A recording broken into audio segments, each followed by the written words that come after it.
Hi guys, welcome back to my channel. Ayan guys, mag-update tayo dito sa may part ng Loton papunta sa may City Hall. Ayan, at maglalakad-lakad tayo para may pakita ko rin sa inyo yung mga kaganapan dito dahil ayan, paggalingan natin ng probinsya, syempre matagal-tagal tayong hindi nakapag-vlog. At ayan, nandito tayo ngayon sa harapan ng Hidden Garden Cafe. Ayan, at ayan yung pinakalikod, sa post office sa may Liwasan, Bonifacio. At ayan, maglalakad-lakad tayo papuntang City Hall ngayon. So ito, ang daming tao dahil yun nga no, malapit nang magpasukan. So lahat ng mga bata ay sinusulit na yatang mamasyal ngayon. Ayan, so ayun, shoutout nga pala muna sa ating mga batang Maynila at sa lahat po ng ating mga OFW, mga kababayan, shoutout po.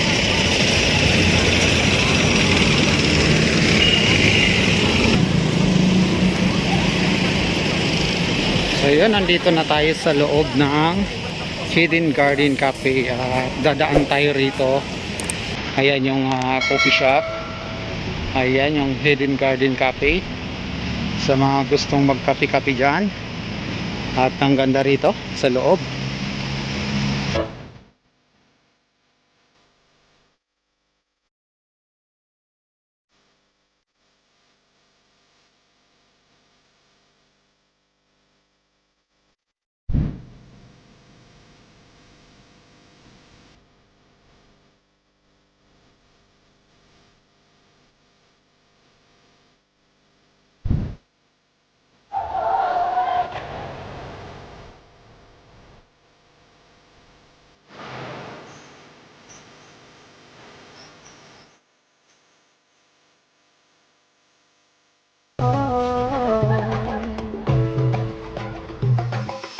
At bisita.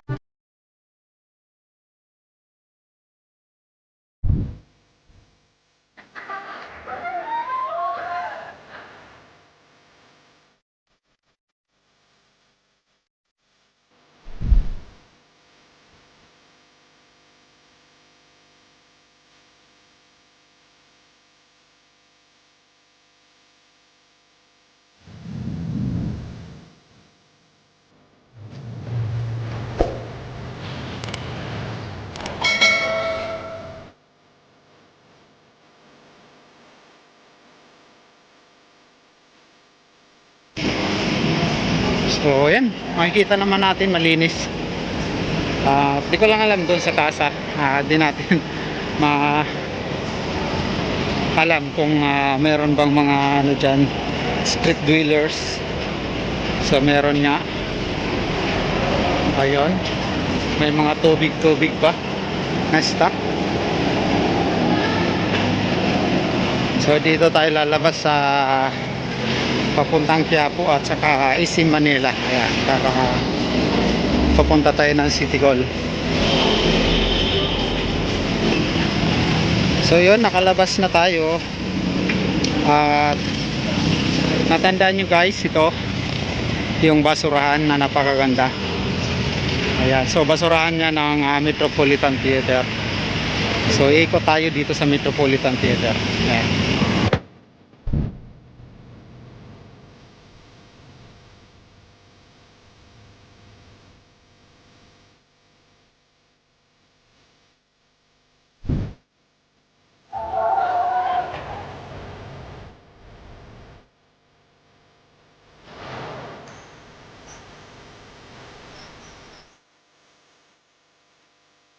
At ayan guys, ayan, likod pa ito ng Hidden Garden Cafe. Kanina yung dinaanan natin sa loob. At ayan, nandito naman tayo sa side na ng Metropolitan Theater. At dito may mga ilaw na. Ayan, nakita nyo to. So hindi ko alam kung may ilaw na to pero ayan, may mga nakalagay na siya na lamppost. So hindi pa natin alam kung may ilaw na yan, no? Pero napakaganda kasi nalagyan na nila. Yan. So abang-abangan nyo. Dadaanan natin yan pag may mga nakasindi na dyan. At ayan, so napakaganda talaga ng Loton Park na, no? At yung sanga-sanga na nito, Metropolitan Theater, tapos Loton, ayan, yung Loton ng Sakayan, at yung Hidden Garden Cafe dito lang paikot, at saka yung sa may tawag nito sa may post office. Ayan, at maglakad-lakad naman tayo papunta rito.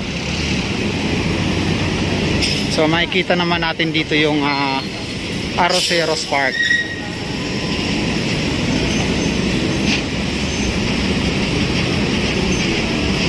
Oh, ang ganda na ng halaman dito. Ang bilis lumago ng halaman. So tuloy-tuloy kasi yung ulan, no?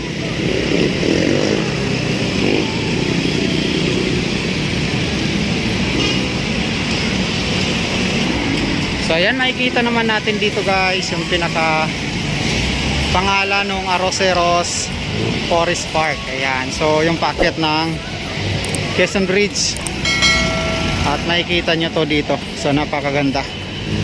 At pagpasok natin rito ay makikita naman natin yung fountain.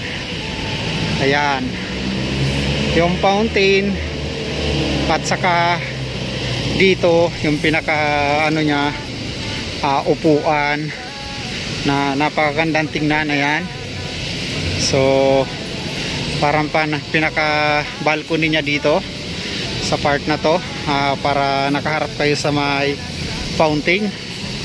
So ayan, so habang nakaupo kayo dyan, ito yung pinaka view nya. So ayan, tapos side naman niya yung Metropolitan Theater, na makikita nyo naman yung mga halaman na nakaka-relax.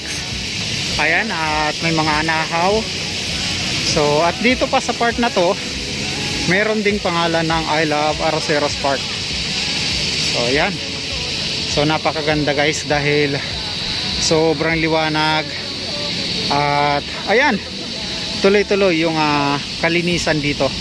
At yun nga, no, yung ganda ng Maynila ay talagang nakakaakit ng mamasyal. Ayan.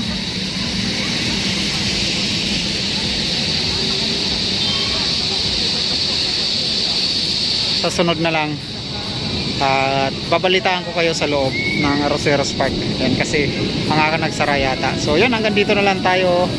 At maraming salamat po sa mga sumama sa aking vlog ngayong update dito sa ating part ng Loton hanggang dito sa may Arroceros Forest Park. So yan, thank you ng marami. Bye bye Manila, God first. Thank you guys.